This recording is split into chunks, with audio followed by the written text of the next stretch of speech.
काफिर एक ऐसा शब्द है जिसके बारे में न केवल गैर मुस्लिम बल्कि मुसलमानों में भी गलतफहमी है।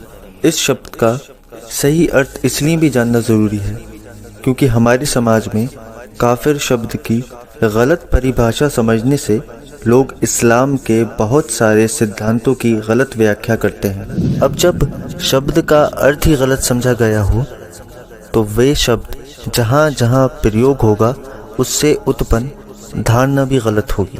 काफिर शब्द का मादा या मूल धातु है कुफ्र, जिसके अरबी भाषा में 3 अर्थ होते हैं।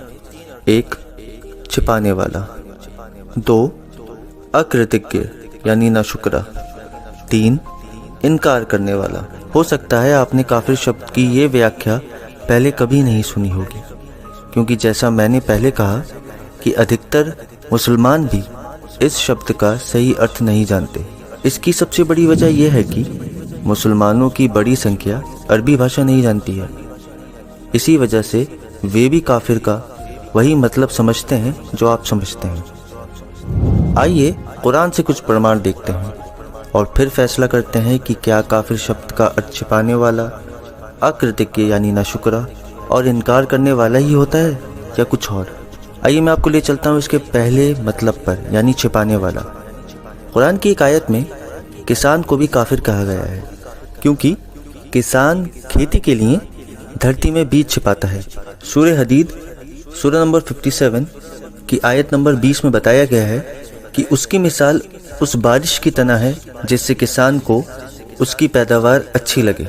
इस आयत में कुफ्फार यानी कुफ्र करने वाला किसान को कहा गया है, क्योंकि किसान छिपाने वाला है जो कि धरती में बीज छिपा रहा है। अरबी भाषा का एक मुहावरा है, कलकर्मी इज़ा नादा मिनल काफूर, अर्थात जैसे अंगूर गिलाफ से जाहिर होता है। इस मुहावरे के अनुसार अंगूर के छिलके को काफिर कहा गया है, क्योंकि अंगूर का छिलका अंगूर को छिपा लेता है। आइए काफिर शब्द का दूसरा अर्थ देखते हैं, जिसका मतलब होता है अकृतज्ञ या नाशुक्रा। कुरान में बहुत सारी आयतों से ये प्रमाण मिलता है कि काफिर शब्द का अर्थ अकृतज्ञ या नाशुक्रा है, जैसे कि सूरह इंसान सूरह नंबर 76 की आयत नंबर 3, निसंदेह हमने उसको हिदायत का रास्ता दिखाया, अब चाहे वे शुक्रगुजार हो जाए या नाशुक्रा हो जाए। आइए कुरान की एक और आयत देखते हैं, सूरह नंबर 27 की आयत नंबर 40। कहने लगे ये महज मेरे परवरदिगार का फजल व करम है, ताकि वे मेरा इम्तिहान ले कि मैं उसका शुक्र करता हूँ या नाशुक्री करता हूँ। और जो कोई शुक्र करता है वे अपनी ही भलाई के लिए शुक्र करता है, और जो शख्स नाशुक्री करता है तो मेरा परवरदिगार यकीनन सकी और करम करने वाला है। आइए अब इसका तीसरा मतलब देखते हैं, जो कि है इनकार करने वाला। लेकिन उससे पहले यहाँ एक सवाल ये उठता है कि किसका इनकार। इस सवाल का जवाब जानने से पहले ये समझना ज़रूरी है कि कोई व्यक्ति किसी भी चीज़ का इनकार तब करता है जब उस तक वे बात पहुँच जाती है और साथ में सिद्ध भी कर दी जाती है। मुसलमान अगर ये दावा करते हैं कि इस्लाम शांति का धर्म है, तो क्या उन्होंने ये बात सिद्ध भी की है कि इस्लाम शांति का धर्म है?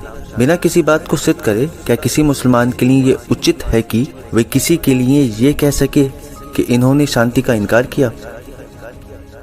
संसार में हर इंसान शांति चाहता है। अगर किसी को समझ में आ जाए कि इस काम या मार्ग से शांति प्राप्त होगी, तो भला वे उसका इनकार क्यों करेंगे? काफिर शब्द के 3 अर्थ हैं, छिपाने वाला, नाशुक्रा, इनकार करने वाला। यहाँ 2 अर्थ छिपाने वाला और नाशुक्रा के आज के मुसलमानों पर सही नहीं बैठते। आप सोच रहे होंगे वे कैसे? अगर कुरान और मुसलमानों के अनुसार इस्लाम शांति है और ये संदेश हमने लोगों तक इस तरह नहीं पहुँचाया कि उनकी समझ में भी आ जाए, तो छिपाने वाला कौन हुआ? अगर मुसलमान ये समझते हैं कि इस्लाम उनके लिए ईश्वर की ओर से सबसे बड़ी नेमत है, तो इस नेमत की नाशुक्री सबसे ज़्यादा कौन कर सकता है? काफिर शब्द को लेकर पूरी दुनिया में गलतफहमी है।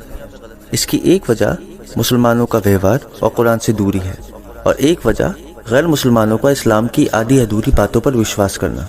काफिर का मतलब हिंदू, यहूदी या ईसाई नहीं, ये सब तो कौमें हैं जो कुरान में स्पष्ट रूप से बताई गई हैं। परंतु काफिर शब्द 3 अर्थ में प्रयोग किया जाता है, छिपाने वाला, नाशुक्रा, इनकार करने वाला। नैतिक बात यह है कि हमें हर बुरी चीज़ का इनकार करना चाहिए और हर वो बात जो हमारा मार्गदर्शन करे उसे मानना चाहिए। जैसे कुरान ने कहा कि तुम शैतान के काफिर हो जाओ और ईश्वर के आस्तिक बन जाओ। सूरह बकरा सूरह नंबर 2 आयत नंबर 256 में अल्लाह कहता है, धर्म में किसी तरह की ज़बरदस्ती नहीं, क्योंकि हिदायत गुमराही से जाहिर हो चुकी।